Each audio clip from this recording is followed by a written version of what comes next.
Euzubillahimineşşeytanirracim. Bismillahirrahmanirrahim.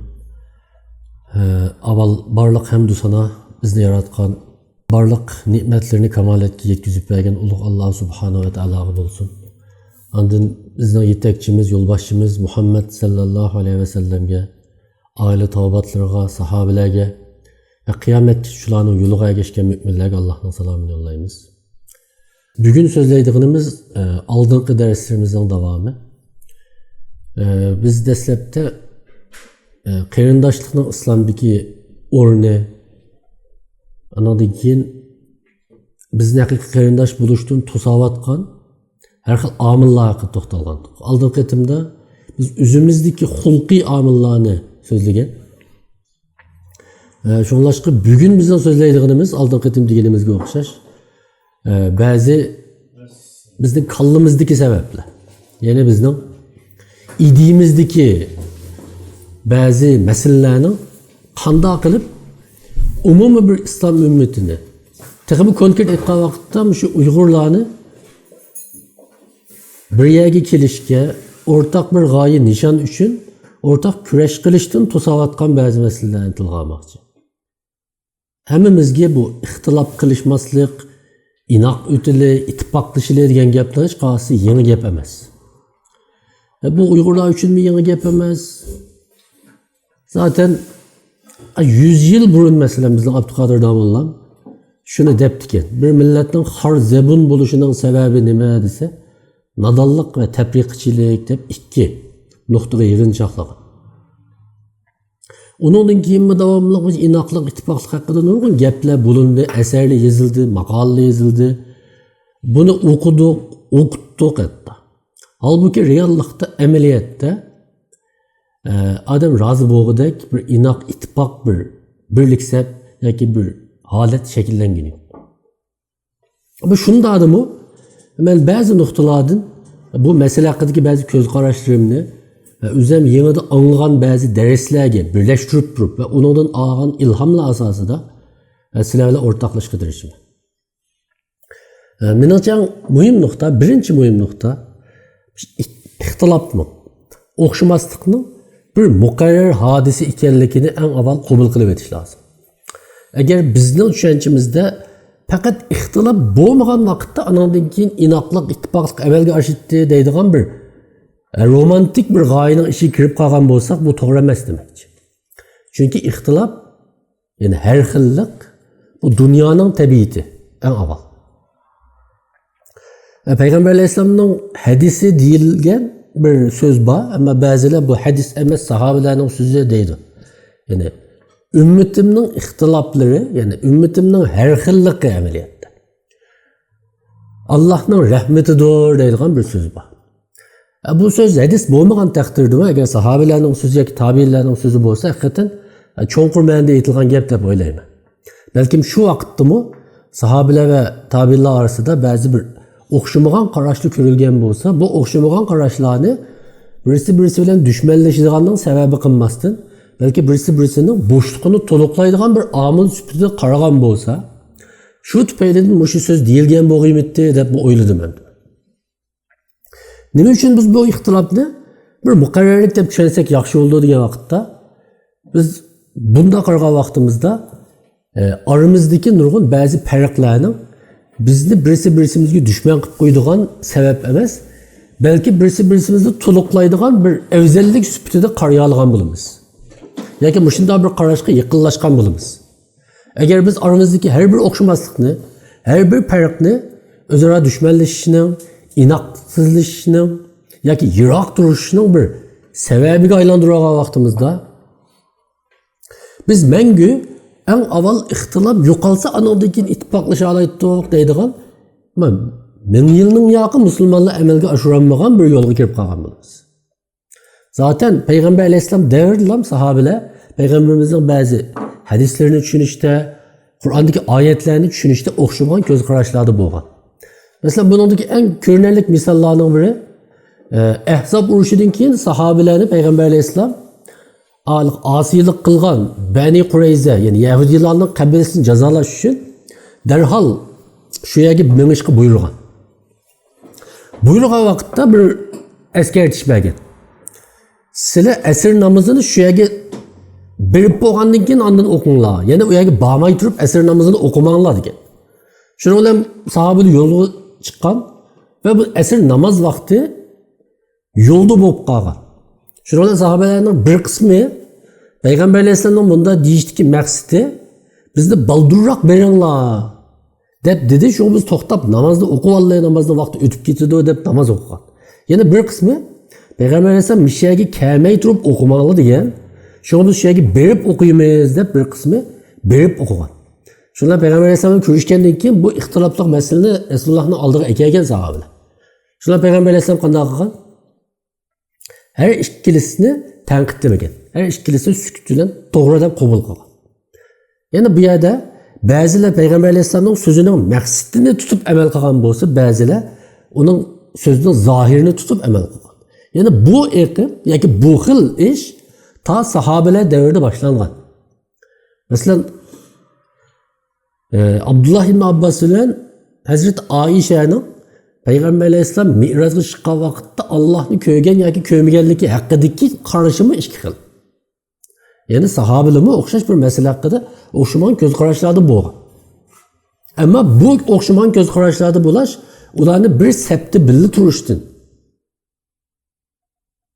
musulmon ummatining sepining bir sep bo'lishidan to'sab qolgani yo'q. Ammo halbuki biz kichkina ma'lum oyat, ma'lum hadis haqida tushunchalarimiz o'xshamasa yoki biz ergashgan ulamolarning tushunchasi o'xshamasa, biz ashuni o'zaro amaliyotdimi, reallikdimi bir yerga kelmaslikni, birga bo'lmaslikni, ayrim sap tutishning sababiga aylantirib olamiz. Bizning realligimiz amaliyotda buni ko'rsatib turyapti. Şunlaşqa eng avval shu ixtilofning muqarrarligini qabul qilish va uningga to'g'ri muomala qilishni o'rganib olish meningcha bizning inoq bir sep bo'lishimizning tunji qadami deb o'ylayman. Agar unda bo'lmasa, bayam dinimga o'xshash bütün ixtiloflarni yo'q qilib bo'lgandan keyin ondan biz ittifoq o'talaydik degan vaqtimizda biz amalga oshmas bir orzuning keyinni qo'g'lagan bo'lamiz va bu amalga oshmaydigan bir ish bo'lganligi uchun biz o arzu qilgan inoqlik, ittifoqlikka yetolmaymiz. Biz qanday qilishimiz lozim? Shu o'xshamagan ixtiloflarni, farqlarni, oyat hadislar haqidagi tushunchalarimizning ba'zi farqlarini qabul qilib turib, uning muqarrarligini hech qisi yo'q deb qarab turib, shu ixtiloflar asosidami bir yerga kelaylaydigan bir ongni yetishtirishimiz, shakllantirishimiz kerak. Buni tasavvur qilib baksak, mesela bizim İslam tarixida meydana kelgan, mesela başqasini demasak, bu 4 mazhabni tilga olaylik. Bu 4 mazhab İslamning ana iqimiga vakillik qildi. Halbuki bu mazhab o'rtasida farq bormi yo'qmi? Bor. Ularning shu mazhab imomlarining va ularning taliblarining o'xshamagan oyat, hadislar haqidagi tushunchasi qanday farq qiladi. Albatta farq qiladi deganlik tubdan farq qiladi degan gap emas. Tushunishda, tushuntirishda har xil bo'lgan. Çünkü nurgun ayetler ve hadisler til noktasıdın, tarihi arka görünüşü noktasıdın, yoki şu ölümalarının düşüncesinin, yoki aklının yetken seviyesi noktasıdın, ularning sharhlanışı farklı bu. Hele hem farklı buluvatıdı. Çünkü ayet hadisler şunda her xil düşünüşke imkan kaldırgan. Bunda qilsa tadqiq qilib bakkan, o'qib bakkan odam his qila oladi, bila oladi. Amaliyotda mana mushu omillar, uningdan boshqa millatlarning, ya'ni musulmon millatlarining o'xshamagan jo'grafiyada yashashi, o'xshamagan tarixiy sharoitni beshidan o'tkazishi, ularning o'sha o'xshash oyat, hadislarni tushunishini har xillashtirgan. Masalan, Abdullah ibn Abbasning o'ylab bakın sahoba davrida Madinadagi ba'zi hukmlarni Kufaga borgandan keyin o'zgartgan. Ya'ni bular Madinaliklarga o'xshamaydi ekan. Ya'ni odamning o'zgarishi bilan beradigan fatvoni o'zgartgan. Bunda bir muqarrarlik mevcut ahval aslida biz aşı ixtilofli bo'lsa-mu ittifoqlashimiz deydigan bir ong tushunchani kallamizda turg'izmasak, bo'lmasa bizga nisbatan birisi aminni ullik dedi, birisi past dedi. Namoz o'qiganda qo'lini maydiga qo'ydi yoki kindikini ustiga qo'ydi. Yalangbosh o'qidi yoki yalangbosh o'qimadi. salom bergandan keyin zikri o'qidi yoki o'qimadi degandek sabablar bilan aramizda bir musofa saqlash va uni yiroq turishning bir bahonasiga aylantirib olish haqiqatan bak cho'ng bir nodonlik deyishga bo'ldi. Ama ikkinchi muhim nuqta nima desa,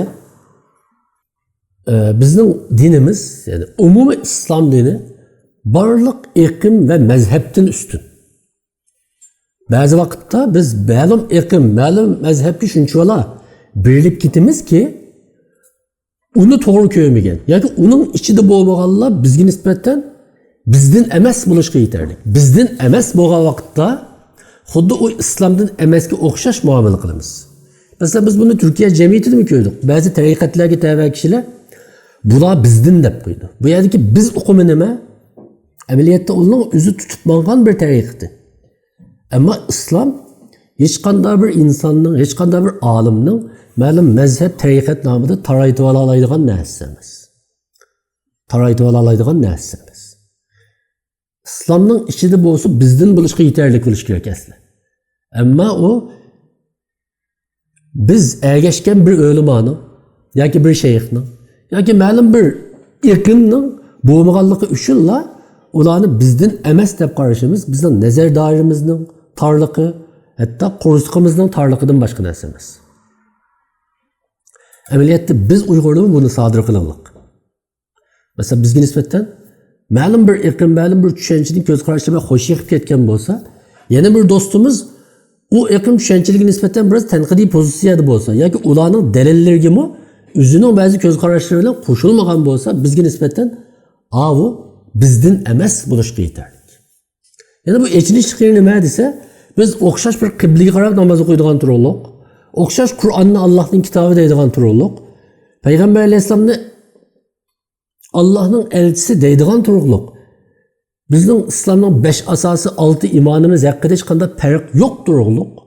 Mana bu eng asosli masalalar bizni birlashtirmaydi-yu.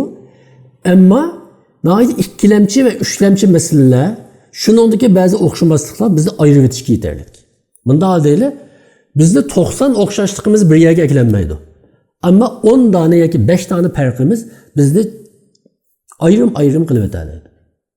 Bu haqiqatan bizning nodonligimizdan boshqa narsa emas.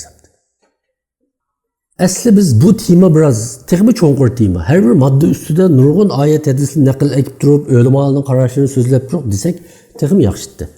Ammo hamda tema e'tibori nuqtasidan shu qisqa so'zlab ketishga majbur ham deb yadi biz. Mesela bir misalni o'ylab boqinglar. Sahobalar vaqtida, ya'ni Hazreti Ali davrida Hazreti Muaviya bilan bo'lgan Siffin urushidan keyin islom tarixida tunji qitim umumiy iqimga qarshi bir mazhab o'tirg'i chiqdi. Ya'ni Xavarij o'tirg'i chiqdi. Xavarijlar Hazreti Alining tutib mangan yo'liga rozi bo'lmay o'tirg'i chiqqanlar. Sen xato qilding deb o'tirg'i chiqqanlar.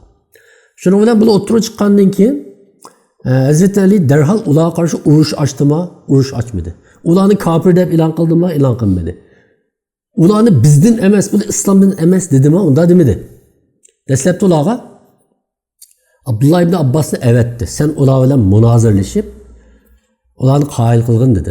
Abdullah ibn Abbas berib ular bilan munozirlashgandan keyin ularning bir turkumi Abdullah ibn Abbasning dalillarini qabul qilib qaytib keldi. Ammo yana bir turkumi qabul qilmadi. Şu anda Hazreti Ali eğer ola başkalarına ziyonkashlik yetkazmagan ahvol ostida sizlarning tushunchanglarni qilishga haqqinglar bor dedi. Ya'ni tunji qitim bir islom xalifasi ashularning o'zining tutmagan tushunchasida erkin qilishiga ruxsat qildi. Ammo boshqalarga ziyonkashlik qilmaslik sharti bilan. Ammo ular bu shartni tumadi. Ular yoldan o'tgan kishilarni tutib olish va sahobalarni va sahobalarning ayollarini, bolalarni qatl qilish orqali rasmiy boshqalarga moddiy ziyon yetkazishga boshladi. Shuning bilan Hazreti Ali ularga qarshi urush e'lon qilishga majbur bo'ldi. Bo'lmasa, o'zinglarning tushunchasida turib qolsanglar o'zinglarning ishi degan. Bu bunda tasavvur qilinglar, bu bek cho'ng bir ijtihod bu. Chunki Hazreti Ali'ni kafir degan kishilar o. Sen Allah'ın hükmü bilen emez, bendinin hükmü bilen hüküm kıldın. Yani sen zalim oldun, kafir oldun deb Hazreti Ali'ni tekfir kılgan kişiler. Şularını mı Hazreti Ali tekfir kılganı yok. İslam dairesinden çıkarıp etkeni yok. Hazır biz özümüzün bazı göz kararlarını da oylap baksak, hakikaten bizden halimiz bazı ve külkülük yaptı. Üçüncüsü başkalarına hüküm kılıç aldırmazlık lazım. Bu hüküm kılıç aldırmazlık degenge nima dese, bizde bilmeslik Allah'ın aldığı özrü buluşqa yeterlik aslında. Bilmeslik Allah'ın aldığı özrü buluşqa yeterlik. Mesela ma'lum bir insan dindeki bazı hükümlerini bilmey hata icra qilib tashlasa, kıyamette Allah onu o bilmeslikten ibaret özrüsünü kabul kılıp cezalamaydı. Halbuki biz bazı kişiler bazı ayet hadisler hakkında hata düşençini anlap kalgan bolsa, yoki to'g'ri tushuncha yetmay qilib xato qilib qolgan bo'lsa, buni Alloh adil bitaraf qiladi deb uniga ishonmay, bizni aldirab ketib uniga hukm qilgan, uniga bir qalpoq kiygizgili aldirab ketamiz.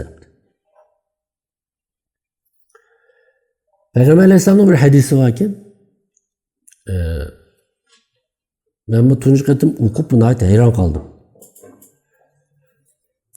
Bir adam kıyamette tirildirilgandan keyingi jazoga uchrab ketishidan qo'rqib, o'g'liga deydi ekan, men o'lgandan keyin meni ko'ydirib etgan, jasdim kulga aylanib ketsa, balkim tirilmaslikim mumkin. Shunday Allah o o'lgandan keyin uni tirildirdi ekan.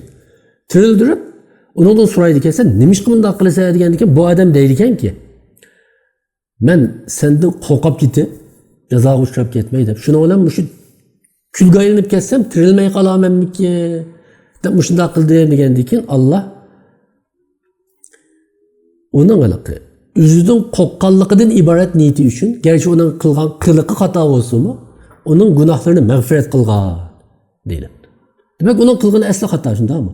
Ammo uning qilishidagi sabab yana uning qalbida Allohdan qo'rqish degan bir hissiyoti bor.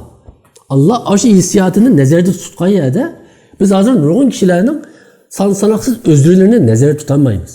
Biz bunda çoğu cihetini oylab bakılı, şahsi demigen takdirdi mi? Mesela biz Uygur Müslümanları bulup mu 49 yıldan keyinki Xitay Komünist Partisi'nin istilasından keyin biz sistemlik şekilde dinden yiraklaştırıldık. Bizde nurgun ölümalarımız yok kılındı, türmelerge solandı. Şunu olan umumi Uygur milletiga mekteplerde her xil teşviqat bastırılıb atizm teşvik qilindi. Şunda turuluq Uygur cemiyetinde resmi Xudo'ni inkar qiladigan bir atistlar qatlami shakllanmadi. Yine şunda turuluq Uygurlar yine öz aqidasini chiqildi. Bu belki nurg'un millatlarda bunday ahvol bo'lmagan bo'lishi mumkin. Yine shunda bir davlat apparati orqali necha yil atizm ugutilsa-mu, uni izchil rad qilib, garchi bir qancha kishi paydo bo'lgan bo'lsa-mu o'tirdi. Ama bir milletning ichida ma'lum bir iqimga aylanmaganligi haqiqat.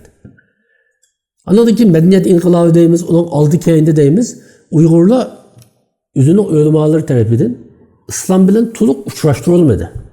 Bunda ahval aslında bizga o'xshash bir milletning nurg'un narsani tushunolmasligi yoki xato tushunib qolishi gayet muqarrar bir ahvol.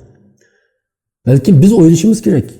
Bunda bir ahvolni Allah ko'rmay qolamdi, bilmay qolamdi. Bizning millet xarakterlik bir özrimizni Allah qabul qilmamdi, uni o'ylashmamdi qiyomatda. Eğer biz Allah'ın adil ve mehriban sübütüge işensek, onu çoğum oylaşıdı deyip qarasak, bence hata emas. Bunda aslında bizden Uygurlarını ma'lum bir ayet hadis hakkındaki hata düşençisi arkalık. Ya ki bilmezki sebebini sen derhal, sen undakçı, sen bid'atçı, sen kafir olduğunu deyip eyipleşki aldıraş.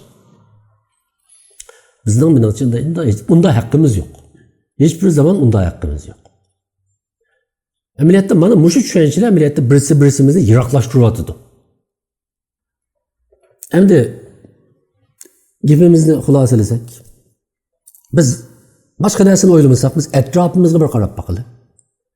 Endi biz ko'zimizni ochib, avval o'zimizga, o'z millatimizga qarab boqaylik. O'zimizning ahvoliga qarab boqaylik. Xitoy bizni qanday qilyapti, yo'q qilyapti. Biz hozir topyekun, yani bir bütün millet süpütüde yok kılınış girdağına kısılıvatkan bir millet.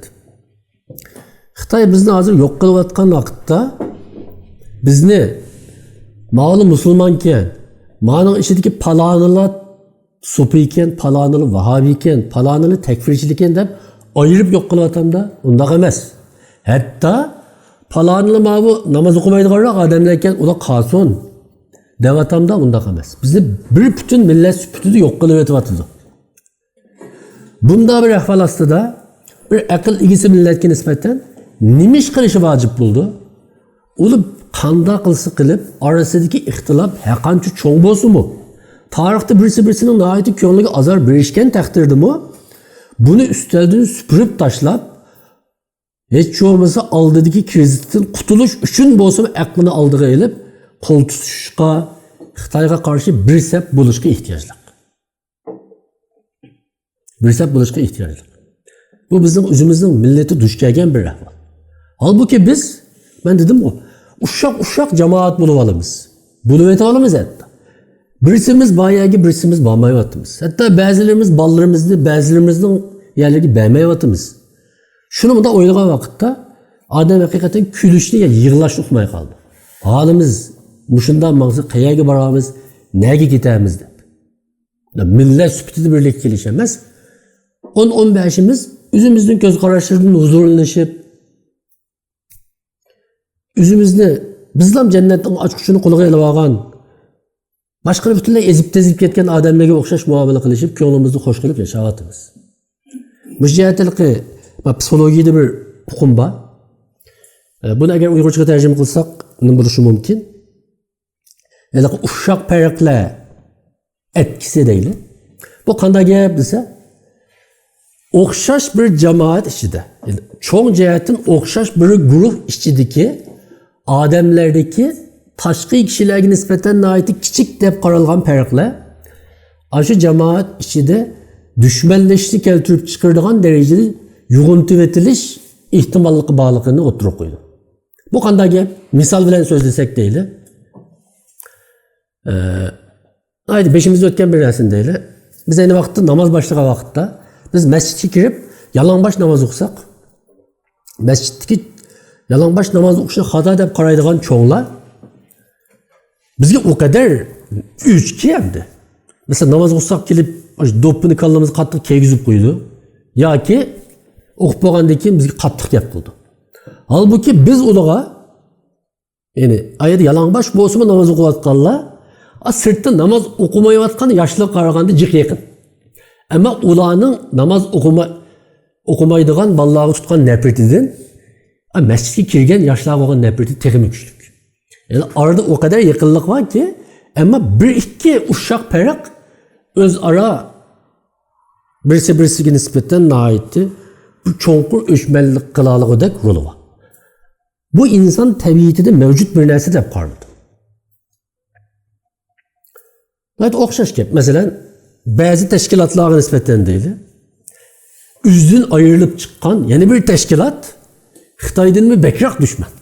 Da qarab baxsanız bazı teşkilatlarning Xitoy bilan hapilishga hech bir zaman vaqti yo'q. Davamlı başka teşkilatlarni tillash, qaralash, shularning yig'irini, chavasini chiqib yeyish bilan lavori. Hiçbir zaman Xitoyga qarshi unda kuch sarf qilganini, unda aql ishlatganini, unda zihin ishlatganini ko'rmaymiz. Amaliyotda oramizdagi farq Xitoy bilan bo'lgan farqdan mu cho'ngmi? Unda emas. Unda emas. Endi buni aqliylik bilan yengimiz endi. Ya xato qilyapmiz, unda qilmaylik deyish bilan yengimiz. Bu ang'i kamigicha bizning ishimiz bilan chatoq. Endi bu ham o'zimiz haqida so'zladik. Endi shu nima qarab baqili? G'azzadagi bir yildan yaqin bo'layotgan fojiaga qarab baqili. Butun dunyo musulmonlar qarab turishdan boshqa nima ish qiladi? Bu yerdagi nuqul iqtidorsizlik, imansızlık, itqatsizlikmi? Unda emas. Unda emas. Bu bir yerga kelishdan to'sayotgan narsa nima? Balki hokimiyat bo'lishi mumkin, nurg'un sababli bo'lishi mumkin. Mana mushu masalada, yani mashunda masala bor ahvol ostida. Yani odamlar o'layotgan, qirilayotgan, butkul islom dunyosining ojizligidan foydalanib, bir tarafda Xitoy bizni yo'q qilayotgan, bir tarafda Isroiliya G'azzani yo'q qilayotgan, shunday ahvol ostida siz biz talashib turgan ushshoq masalalar, Erzimdu deb o'ylab bakalım. Erzimdu. Yani beşimizde nimeler yüz beryapti? Biz nimelerni tanışıp birisi bilan yaqin-maqinni elishyapmiz ve yiroqlashyapmiz. Bu erzimdu. Bizning o'sha qiliqlarimizdan qiyomatda Alloh o'tami? Buni mandam o'ylab bakalım. Birisi aminlik deyishi mumkin, birisi demasligi mumkin. Aşı meselelerinin aldığı bu meseleler mesele mi?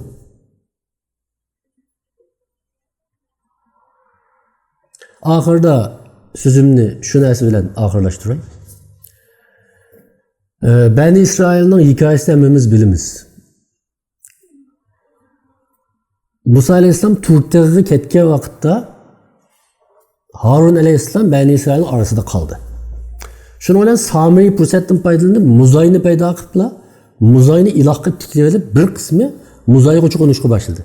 Musa Aleyhisselam qaytib kelgandiki nayet g'azablendi bu işiden. Şunu olan ne dedi? Allah Kur'an-ı Kerim'de şu ayetindeydi. İyi Harun, ularning azg'onligini ko'rgan chog'ingda, yana bu muzayga cho'qinib ketganligini ko'rgan chog'ingda seni bana ergishishdan nima to'salg'i bo'ldi? Sen mening buyrug'imga xiloflik qildingmi deb nayet g'azablanib Musa Aleyhisselam Harun Aleyhisselam'ın şu sakalidan, çeçidan tuttu. Şunu olan Harun etti ki, iyi kardeşim, ey Musa, ma sakalimni, çeçimni koyup etkin. Ben hakikaten senin İsrail evladını bülü etipse, sözümge dikkat kılmapsa deyişinden korktum dedi. Bunu oylap bakla. Beni İsrail sadır kılgan hatalık küçük hatalık mı? Küçük hatalık emez. O da dinden çıktı. O da yani muzayga itiqat qilganli dindan chiqdi. Yani bu iman itiqat meselesi küçük mesele emas. Halbuki Harun Aleyhisselam bunga javob bergan chog'da ashunda bir xato ish yuz bersimi, men agar mudohila qilib qolsam, baka bu Bani İsrailni bo'lib etib o'ltirmay deb Musa Aleyhisselamning kelishini saqladi. Ve bunu sebep qilib ko'rsatgan vaqtda Musa Aleyhisselam bunga nisbatan ostidagi oyatlar ve başka oyatlar qaraganda, "Yo'q, sen xato qilsa" demedi. Yani Musa Aleyhisselam'ın sükut kılgından qaraganda Musa Aleyhisselam Harun Aleyhisselam'ın bu cevabını to'g'ri, haqliq deb qabul qilgan bo'lishi mumkin. Yani bazı vaqtda ittifoqlik, birdek buluş o kadar mühim ki, bunda bazı itiqadi meselelermi sen birden tuttusun. Avval bir bululu, qolgan gapni keyin deyishib olamiz deydigan bir ma'noni erish mumkin. Bu bizga nisbatan men açıdan cho'nqur bir ma'niga ve ahamiyatga ega deb o'ylayman. Allah hammamizni ixtilofli orqali bo'linib ketadigan emas, ixtilofli orqali birimizni to'liqlaydigan bir ong'a ega musulmonlarning bo'lishga nasib bo'lsin. Qo'sig'i keng, oyat hadislarni har xil tushunishdan dushmanlashishga mangmaydigan, ishonishda birdaklikni saqlay olsak, tushunishdagi har xillikka hech qisi yo'q deyalaydigan bir ong'a ega qilsin Allah.